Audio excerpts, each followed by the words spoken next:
So I hit the record button. You know what that means. The super Uh, secret part of the staff meeting is over. Some yeah, people had that's to right. leave. Some people had to go jet. All good. But we like to take a little bit of time to share with each other stuff that we've found that's going on that's really cool. I have been stressed out preparing for this meeting because I will tell you this really quickly. I started to take a bunch of vitamins part of the way through the day, and a new vitamin came. It's a B vitamin, and Good. I unwrapped So, it. I put it on my tongue, and I'm kind of reading it, and it says, may turn your mouth blue. oh, no way. I have frantically been brushing my teeth to try to get it out. And what else? I'll show you very quickly. I've got it off the teeth, but it's on the tongue still. Okay, you Oh ready? my Watch. goodness, you're kidding. You look like you ate a pixie stick, man. I know, and that's working to get it off. And that Wow. is, I was reading the bottle after I did the dropper, and I had to run to the meeting, and I'm like, Yeah, oh sure. great, I look like I'm from a Star Wars character or something with You like blue stuff and Yeah, everything. Anyway, that's my cross to bear today is that I have a blue, and at least my teeth are not blue anyway. Anyway, that's not bad. Yeah, no, all you of the got it, man. trials and You're working it. tribulations. Anyway, so I think you have, aside from a blue tongue, you have something to share. That's right. Yeah, this week's going to be exciting. We do a lot of Azure work here at MBSG, and part of that is making things simpler for ourselves. So, what I'm going to share today is how to automate, how to use an automation account to turn off your servers after hours. Right, because So, it's with like essentially when you go to budget a server or any PC that's running, it's like 700, was it 718 it, hours on it, average, right? it gauges you at about 720 hours monthly if you keep it on all month. Oh, But the whole this with month, it, right? And a lot of time it's just exactly. sitting there. Yeah, yeah. So you're paying for that. So if you have the compute going, or if the VM is on and not deallocated, then you're paying for the compute power, right? And that's where it gets really expensive. You're always going to pay for the storage piece of it, but the compute you can save on, and that's a big portion of the cost. So by Like using how this much, technique, of the, because I get asked this question all the time.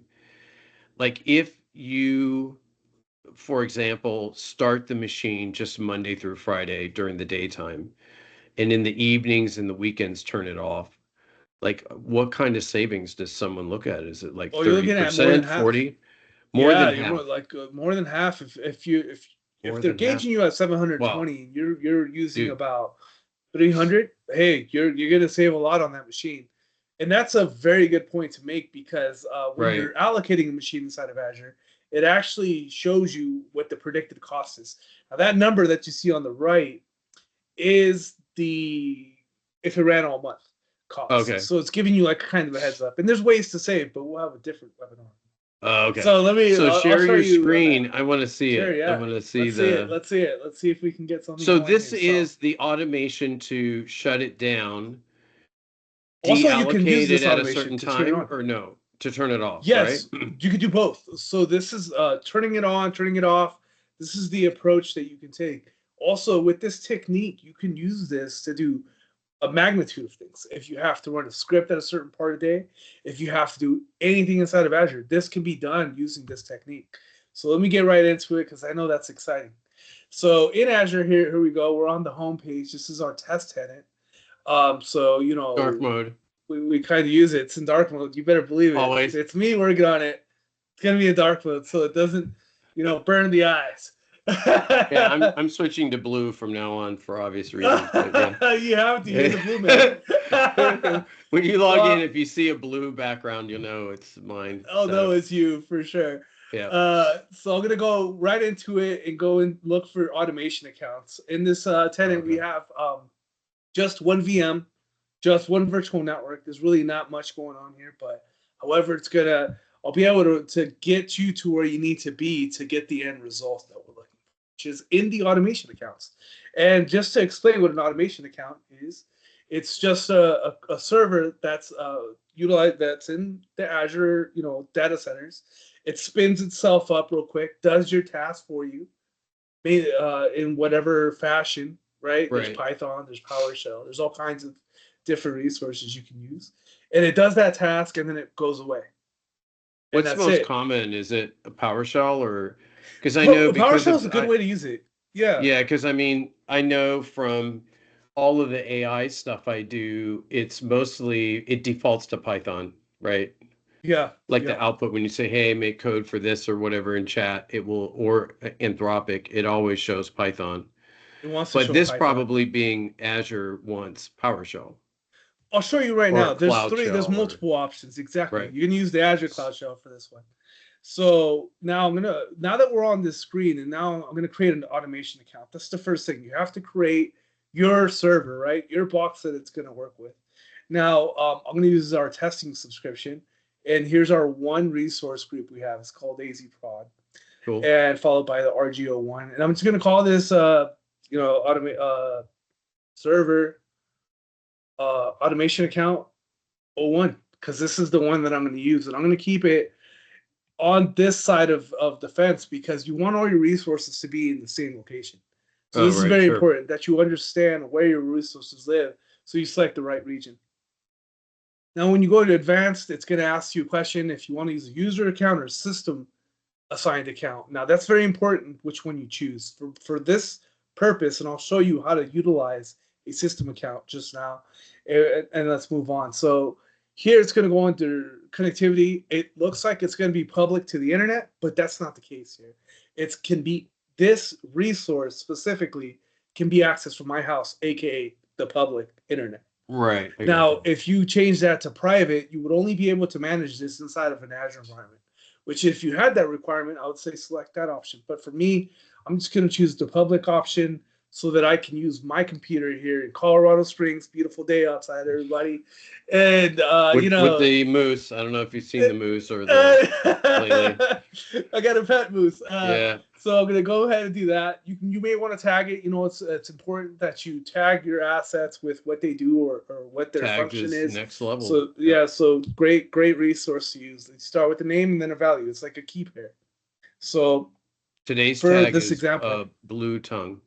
Blue Tongue. Yeah, this is a project Blue Tongue. Yeah, right. So Exactly. we're gonna move on and we're gonna create this automation account. You'll see it initializing on the corner here and deploying our asset, which you can imagine is just a small server that sits there and waits for us to tell it to do something, right? And that thing that it can do is either based on a schedule or you can run it yourself. You can say, hey, I want to run this thing right now. So there's two ways to use a what's called a workbook, a runbook, sorry. Run book. So Yeah. now that my automation account's been created, I get presented this screen, and it tells me all of the different things I can do with this automation account: create runbooks, manage runbooks, or manage a hybrid environment. That's including your on-prem. If your Right. on-prem environment is If you're connected back to got Azure, it connected through like a VPN tunnel or something or whatever. Yeah. exactly, Right. do Yeah. a gateway, exactly, I or could see a virtual someone doing market. that if like you had the log analytics enabled on the Azure side and you want all the logs of what's going on there, right? So you don't have to Yeah, you may capture want to purge logging them. on the other side. Yeah. 100%. Yeah. Send them out to this is a good way to use it for logs. I will have a session specifically on logs I want to and see purging that. logs, but that's not going to be today. Today is Yeah. just going to No, be it's all good. an introduction into automation accounts.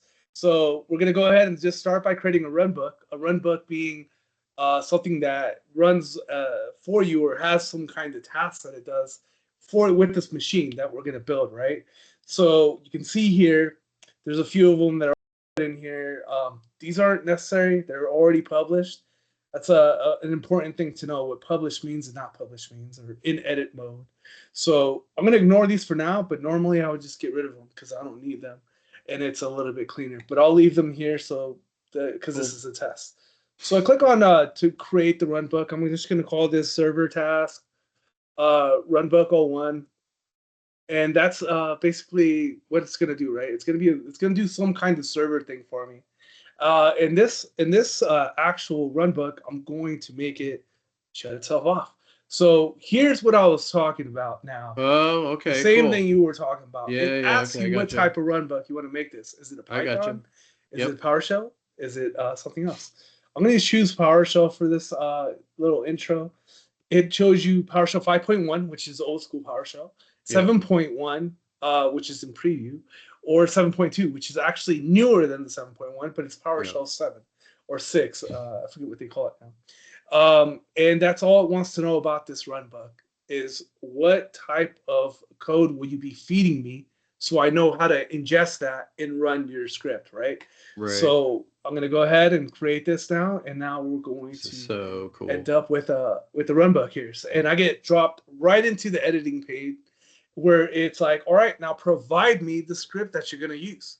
Right. And in that, you'll notice that you can also use VS Code. So if you're a big VS Code fan, and I know I am, you can get a plugin and work on these run books. I mean, again, from the AI standpoint, there's Copilot for like a GitHub Copilot. That's right. Yeah, and that can help you write your code in VS Code. So yeah, that's so cool. It's nuts, so now what I'm going to do is I actually already have our script written out, so I'm just going to go ahead and paste it in here. And what this script says is I'm going to define a resource group, AZProd, which we talked about earlier. It's my resource group. That's my server. It's going to go through that resource group, look for all the servers, and then loop through each one and start them. That's cool. And that's and that is what this will do. So for this to work, I need to publish it. So that you can see that there's a button here that says publish. So I'm going to go ahead and click on that.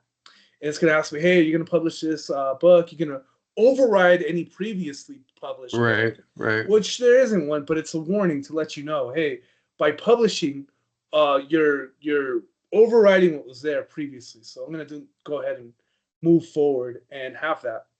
Now this is cool. Now we have a run bug, and let me refresh here to make sure that our run bug actually is inside of here.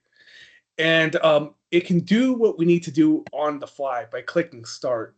And that's going to run through and start up all the VMs. However, it doesn't have the permissions. I haven't given it the permissions.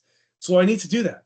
Also, I need to do a schedule, right? Because who wants to do things? So those are the two steps that are missing. Well, you know what's fascinating about this is if it was 2005, you'd be making a batch file. That's right. The batch file would have to be run with certain permissions, and then you would run it with a schedule. If it was 2019, you would have been using PowerShell on local servers inside a data center, and you would make sure the PowerShell ran with certain permissions and also had a schedule. So this is just the newest flavor of a thing we've been doing in IT for 20 years. Exactly. So before I pull out of this screen, I'm going to start building out my schedule because I want this to run at 7 a.m. every day. I want my servers to be automatically started every day before everyone comes into work. Yeah, cool. The first, it's going to ask me to link a schedule. However, I don't have a schedule. If I had a schedule already predefined, it'd be listed here. But since it's the first time I create a schedule, I have to add a schedule.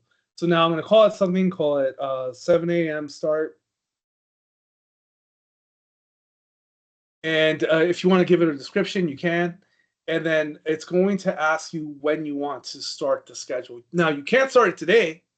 7 a.m. already passed. How am I going to go back in the past and go there? I have to start it starting tomorrow, and I have to make sure that I'm using the correct time. So I'm going to do 7 a.m. in that fashion. Cool. And I'm not going to make this just run once. However, you can. If this is the one time that you want to run this, you want to delete the VM, you want to delete these old resources, you can do that. Right. You can automate that, right? And that can save you on cost as well. Most of the time, what happens is you have all of these orphaned assets in an environment, and your Azure subscription cost blows through the roof. For this task, it's going to happen. I want this to happen daily. So I'm going to say every 1 day, and I'm not going to expire it. But however, if I did want to expire this after so long, right. I can. So all of these options exist within the schedule. Now I'm going to go ahead and create this, and it's going to I can now utilize this as the start, and it's on. It's in mountain time because I'm in the mountains. However, this could be modified if you needed it to be modified to your time zone or whatever appropriate time zone you'd like. Now, this isn't enough to actually get the job done. You've told it that you were going to provide it a system-based identity, and those permissions haven't been assigned to this automation account. So I'm going to go back to our automation accounts, back to the top. Here's our server automation account here, and down here under account settings, let me close these up so you can see that. Sorry, it's a lot of closing of tabs. So will this be the account for the server?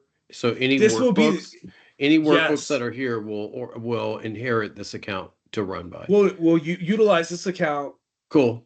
Under this identity, and the name of that identity or the principal ID is right here. This is if you needed to find out which account it's using for this function, or for to run these runbooks, it's this account right here. Or if you chose to go the opposite way and create a service account with the rights that it needs, it'd be user assigned, and you would assign that here. You would tell it which account to use. Or for this function right here, I want it to do one thing, and I want to give it those permissions. So I'm going to give it some Azure role assignments, because everything in Azure is RBAC, role-based assignment. So we're going to go into here, click on that, and we're going to find, you can see there's no roles in here, so it can't do anything. If it tries to pull that function, tries to start up those servers, if you give them the finger, hey, you don't have, you can't do that. You don't. You're not the guy that has the permission to do that. So right now I'm going to assign that. I'm going to assign add role, and you can assign it to the resource group, or you can assign it to subscription based off of how are you going to use the automation account. It's always in the world of Azure and new security, it's zero trust. So you want to give it least privileged. And in this case, I know that I just want to assign it to this resource group. And that's it. And you may want to come back and assign it to 2 or 3 of your resource groups. However, if you felt like you wanted this account to work across your subscription, so you never have to think about it again, that's an option as well. And you can put it up at the top level. So for the time being, I'll put it to the subscription so that you can just make your life easier. And this is the subscription that's going to have the permissions for that. And now I'm going to select the role. And I actually know what that desktop virtualization role is going to be called. It's the on and off contributor. If it's just going to power it on. They actually make a role. There's an entire role just for this one thing right here. How funny. So if I wanted to also create an off automation, well, I'd have to give it this right? So if it's only going to do the one, you can give it this one, least privilege.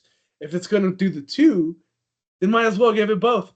Once I've done that, because you're going to have to make a separate runbook for shutting them down. For shutting it off, exactly, with the different schedule.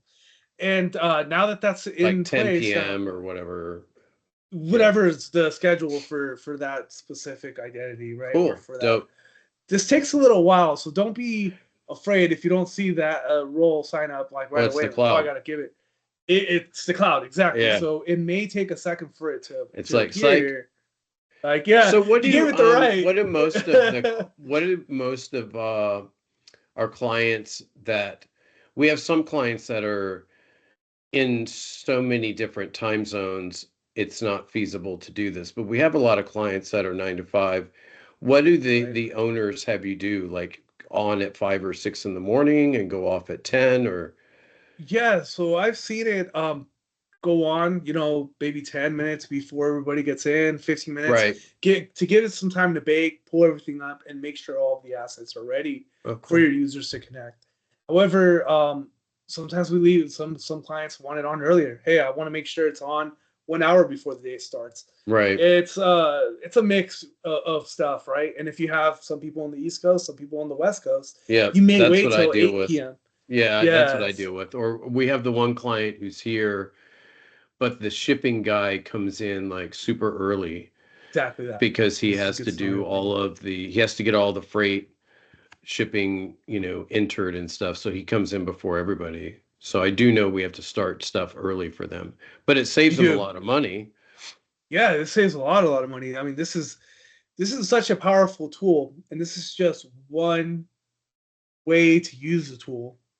There's multiple ways you can do it. There's a lot. The world is yours. And I want to show one last thing before we break here, and that's that inside of this runbook area here, you can browse the gallery, and there's Oh, already runbooks created for certain functions. You may oh, not have to reinvent the wheel.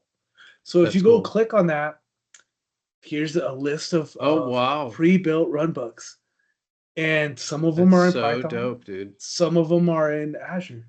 How That's interesting is cool. that? So That's I really mean, hey cool. man, the world is yours when you're in Azure, and the way we look at doing certain tasks, you have to move away from the old school. Right. Find out how you can do it in the old school, but bring those old school concepts because they still apply here. There's still Windows, there's still servers, and there's still hardware behind. We just don't see that part. No The more batch files. infrastructure gets taken exactly. No more batch files. Let's move into run automation counts. That's But awesome. that's it. So here we That's go. Here's the awesome. run book. It's Well, published. we will title this episode Project Blue Tongue. Project And Blue Tongue is a great name for this Project project. Blue Tongue is to lower your cost in Azure by That's scheduling the right. resources to go up and down. And Sounds like a that's good it. That's idea. great. Good stuff.